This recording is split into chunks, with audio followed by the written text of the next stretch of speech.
வெகுளியாக இருந்ததெல்லாம் போதுங்க. எப்படி நம்ம விழிப்புணர்வாக இருக்கணும் அப்படிங்கிறத இந்த வீடியோவில் பார்க்க போகிறோம். வெகுளித்தனத்தை நம்ம எப்படி கொஞ்சம் கொஞ்சமாக குறைச்சிக்கணும், அதுக்கு நம்ம என்னென்ன பண்ணணும், என்னென்ன பண்ணக்கூடாதுங்கிறத இந்த வீடியோவில் பார்க்க போகிறோம். வெகுளினா என்னதுங்க?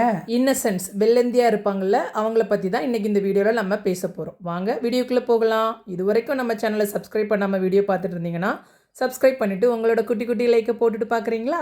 ஒருத்தவங்க வெகுளியாக இருக்கிறாங்க அப்படிங்கிறதுக்காக அந்த கேரக்டரை நம்ம தப்புன்னு சொல்ல முடியாதுங்க.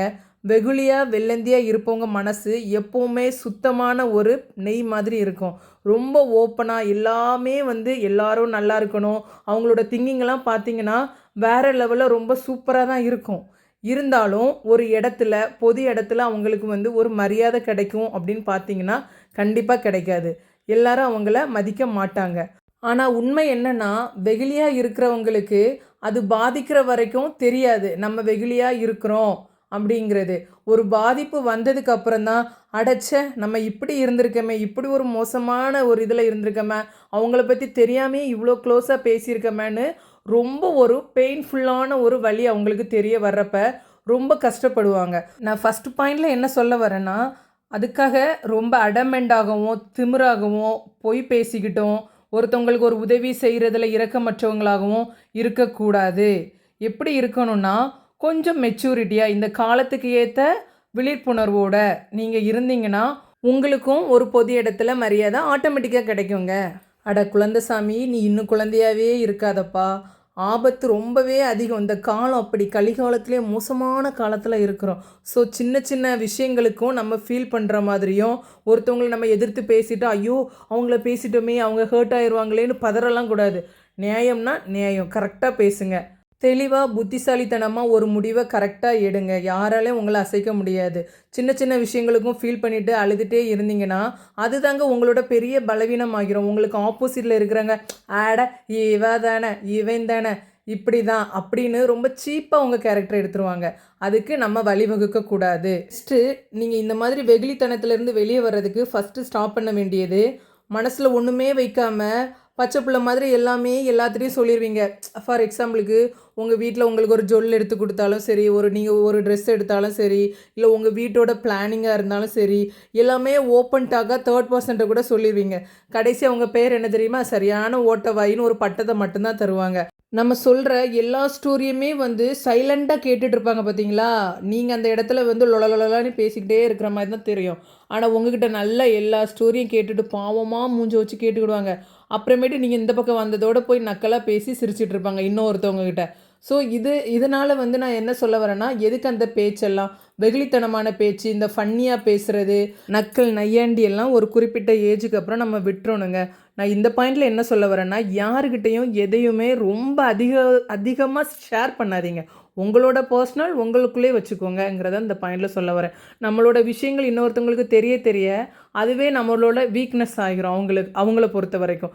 ஸோ அது தப்பு நம்ம மேலே தான் இருக்குது. ஸோ இந்த மாதிரி கேரக்டரை விட்டீங்கனாலே நீங்கள் ஒரு புத்திசாலி பொண்ணாகவும் இருப்பீங்க, இன்னொன்று மெச்சூர்டாகவும் தெரிவிங்க. நெக்ஸ்ட்டு இந்த மாதிரி வெகுளியான கேரக்டரில் இருக்க லேடிஸுங்களை பர்டிகுலராக நான் அந்த விஷயத்தில் சொல்கிறேன். ஒரு சபையில் ஒரு வெட்டிங்காக இருக்கலாம், ஒரு ஃபேமிலி எல்லாரும் ஒன்று சேர்கிற ஒரு இடமா இருக்கலாம். இவங்களுக்கு மட்டும் தெரியாமல் ஒரு சில விஷயத்த மறைச்சி பேசுவாங்க. ஏன்னா இவள்கிட்ட சொன்னால் அவள் ஓட்டவாய் மாதிரி எல்லாமே உளறிடுவா அப்படின்னு அவங்கவுங்க மனசில் வச்சுட்டு நம்மளை ஒரு அடுகளவு கூட அந்த இடத்துல மதிக்காமல் நம்மகிட்ட எதுவுமே சொல்ல மாட்டாங்க. அப்போ ஒரு வழி வரும் பாருங்களேன், அதே இன்சிடெண்ட் தான் வீட்டுக்குள்ளேயுமே இருக்கும். அந்த மாதிரி ஒரு பெயின்ஃபுல்லான ஒரு சுச்சுவேஷன் வர்றப்ப தான் அவங்க மேலே என்ன தப்புங்கிறதே அவங்களுக்கு புரிகிற மாதிரி இருக்கும். ஸோ இந்த பாயிண்டில் நான் என்ன சொல்ல வரேன்னா, திறந்து வச்சுருக்க புக் என்ன பண்ணும், காற்றுல அங்கே இங்கேயும் அடித்து சத்தம் கேட்டுகிட்டே இருக்கும்ல, அந்த மாதிரி திறந்த புக்கு மாதிரி இருக்கிறதை நிறுத்துங்க. பலபலன்னு பேசாதீங்க. உங்களோட மதிப்பும் ஆட்டோமேட்டிக்காக குறைஞ்சிட்டே இருக்கும். இந்த மாதிரி கேரக்டராக நீங்கள் இருந்தீங்கன்னா உங்களை நீங்களே மாற்றிக்கோங்க. இந்த மாதிரி வெகுளியாக இருக்கிறதுனால அவங்க ஒரு காமனாக ஒரு இடத்துக்கு ஒரு வேலைக்கு தான் போகிறாங்கன்னு வைங்களேன், ஜாப் ட்ரை பண்ணுறாங்க, ஒரு இன்டர்வியூ போகிறாங்க, இல்லை ஒரு கவர்மெண்ட்டில் அவங்க ஒரு எக்ஸாம் எழுதி போஸ்டிங் போடுற இடம் வரைக்கும் போயிட்டு ரிட்டர்ன் வந்தவங்க நிறைய பேர் இருக்கிறாங்க. இப்போ ஒரு போஸ்டிங் போடுற இடத்துல போயிட்டு வளவலன்னு பேசிட்டு அவங்க யாருன்னே நமக்கு முன்ன பின்ன தெரிஞ்சிருக்காது. இவங்களே மாதிரி தான் அவங்களும் வந்திருப்பாங்க ஃபைனல் ரவுண்டுக்கு. கரெக்டாக இவங்க என்னத்தையாவது ஷேர் பண்ணிவிட்டு அவங்க அதுலேருந்து லேண்ட் பண்ணிவிட்டு அவங்க தான் வின் பண்ணிட்டு போங்க ஃபைனல் போஸ்டிங்கை. ஸோ இந்த மாதிரி இழந்தவங்க நிறைய பேர் இருக்காங்க. ஒரு ஆஃபீஸ்க்கு இன்டர்வியூ போனாலுமே இந்த வெகுளியாக பேசுகிறவங்கள வந்து கண்டிப்பாக ரிஜெக்ட் தான் பண்ணுவாங்க. போல்டாக இருக்காங்களா, திறமையாக பேசுகிறாங்களா, வளவலன்னு பேசாமல் கேட்டதுக்கு கரெக்டாக பதில் சொல்கிறாங்களா, இவங்களுக்கு தான் ப்ரிஃபரன்ஸ் கொடுப்பாங்க. ஸோ நான் இந்த பாயிண்டில் என்ன சொல்ல வரேன்னா, அதிகமாக கேளுங்க, குறைவாக பேசுங்க. அப்படின்னா ஆட்டோமேட்டிக்காக உங்களுக்கு மெச்சூர்டு வந்த மாதிரி தாங்க. உங்களோட மதிப்பும் ஒரு சொசைட்டியில் வந்து ஹை ஆயிரும். சின்னவங்களா இருந்தாலும் பெரியவங்க இருந்தாலும் உங்களை மதித்து உங்ககிட்ட ஒரு விஷயத்த ஃபஸ்ட்டு சொல்கிறாங்கன்னா நீங்கள் கேளுங்க காது கொடுத்து. இதை தான் இந்த விஷயத்தில் சொல்ல வரேன். நீங்களாக போய் முந்திரி கொட்டை மாதிரி முந்தி வளராதீங்க. 4 ஃப்ரெண்ட்ஸுக்குள்ளே ஒருத்தன் வந்து வெகுளியாக இருக்கிறான்னு வச்சுக்கோங்களேன். அவன் அந்த விஷயத்தை பற்றி பேசியிருக்கவே மாட்டான், வாயே திறந்துருக்க மாட்டான். ஆனால் ஈஸியாக ஒரு தப்பாக இன்னொருத்தன் பண்ணிவிட்டு இவன் மேலே போட்டுட்டு ஓடிடுவான். அந்த டைம் நம்ம ரொம்ப ஃபீல் பண்ணுவோம். நம்ம அந்த இடத்துல பேச தெரியாத மாதிரி பெப்பேன்னு நிற்போம். ஸோ அப்போது ஃபீல் பண்ணி ஒன்றுமே பிரோஜனமே இல்லைங்க. லாஸ்ட்டில் நமக்கு ஒரு மைண்ட் லெவலையும் சரி மனசளவுலேயும் ஒரு பாரமாக தான் போயிடும். ஒரு விஷயம் உங்களுக்கு தெரியுதோ தெரியலையோ, ஆனால் அந்த இடத்துல ஆக்டிவாக இருங்க. என்ன நடந்துச்சு நடக்கலைங்கிறத தெளிவாக ஃபஸ்ட்டு பேசுங்க. தெளிவாக பேசிட்டீங்க அப்படின்னாலே நீங்கள் வந்து ஒரு நல்ல ஒரு மெச்சூரிட்டியான ஒரு பர்சனாக அந்த இடத்துல தெரிவிங்க. நெக்ஸ்ட்டு நம்மளை பற்றி எல்லா விஷயமும் எல்லாத்துக்கும் தெரியணும் அப்படின்னுக்கிட்டு நீங்கள் எல்லா ஸ்டோரியும் சொல்கிறது, அவங்கள பற்றி எல்லாமே தெரிஞ்சுக்கணும் அப்படின்னு நினைக்கிற ஒரு நினப்பு உங்ககிட்ட இருந்துச்சுன்னா அடியோடு மறந்துடுங்க. தேவையில்லாத விஷயங்கள் இதெல்லாம். இதுதான் வெகுளித்தனமாக நம்ம போய் நம்ம கதையை சொல்லணும், அவங்கள பற்றி கேட்குறதுல ரொம்ப ஈகராக இருக்கிறது, இந்த மாதிரி கேரக்டர்லாம் டோட்டலாக அவாய்ட் பண்ணுங்கள். ஃபஸ்ட்டு உங்களை நீங்கள் மதிக்கணுங்க. செல்ஃப் ரெஸ்பெக்ட் ரொம்பவே இம்பார்ட்டன்ட் இல்லையா? ஸோ நம்ம மதிக்கிறப்ப நமக்கு மேலே ஒரு தன்னம்பிக்கை நமக்கே வரும். அந்த ஒரு சிச்சுவேஷனை நீங்கள் தான் க்ரியேட் பண்ணணும். உங்கள்கிட்ட வேறுமே பேசுகிறதுக்கு இல்லை, இன்னும் இவங்க இப்படி சொல்கிறாங்க, அப்போ யார்கிட்ட போய் ஒரு ரிலாக்ஸாக பேசுகிறது அப்படிலாம் யோசிக்காதீங்க. நீங்கள் ப்ராடாக திங்க் பண்ணுங்கள், நல்லதே நினைங்க, நல்லதே நடக்கும். உனக்கு நீயே பேசு, தப்பு இல்லை. வெட்டி பேச்சு மட்டும் யார்கிட்டையுமே பேசாதீங்க. யார்கிட்டையும் தேவையில்லாமல் பேசி திட்டும் வாங்காதீங்க லூஸு அப்படின்ட்டு. நெக்ஸ்ட்டு ரொம்ப இம்பார்ட்டன்ட் பாயிண்ட்டுங்க, எல்லாரையும் உங்களே மாதிரியே நினச்சிக்காதீங்க. இப்போது நம்மளை சுற்றி இருக்கிறவங்க ஏதோ ஒரு சுயநலத்துக்காக தான் நம்மக்கிட்டே பேசிகிட்டு இருப்பாங்க. மற்றபடி நம்மக்கிட்ட கொஞ்சம் கூட அவங்களுக்கு ஒரு அக்கறையாக நம்ம மேலே பேசுகிறாங்கன்னா கிடையவே கிடையாது. நம்ம மேலே எதுக்குங்க அவங்க அக்கறைப்படணும்? அவங்களுக்கு ஒரு தேவை இருந்தால் மட்டும்தான் நம்மக்கிட்டே வந்து இந்த காலம் பேசுகிற காலமாக இருக்குது.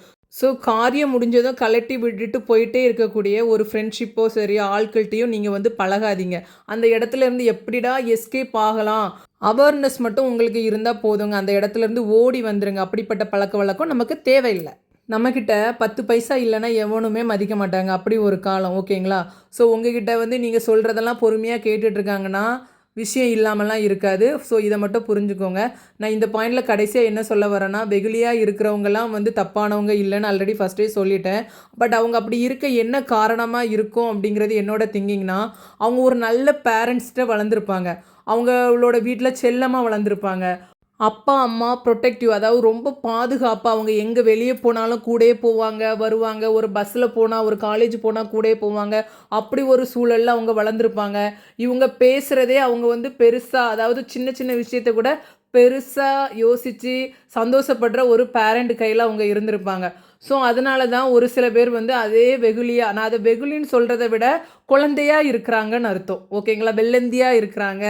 ஸோ நீங்கள் நினச்சா மட்டும்தாங்க மாற்றிக்க முடியும் உங்களே நீங்களே. மாற்றம் ஒன்றே மாறாதது அப்படிங்கிற கோட்டை நீங்கள் வந்து யூஸ் பண்ணிக்கோங்க. வெகுளியாவோ வெள்ளந்தியாவோ இருக்குன்னு நினைக்காதீங்க. முடிஞ்ச வரை மெச்சூரிட்டியாக மாறுறதுக்கு என்ன பண்ணணுங்கிறத மட்டும் ட்ரை பண்ணுங்க. இந்த வீடியோவில் நான் பேசினது யாருக்காச்சும் ஹர்ட் ஆகிருந்துன்னா தயவு செஞ்சு என்னை மன்னிச்சிடுங்க. என் மனசில் தோணுனதை பேசினேன். இந்த வீடியோ உங்களுக்கெல்லாம் ரொம்பவே பிடிச்சிருக்கும்னு நினைக்கிறேன்.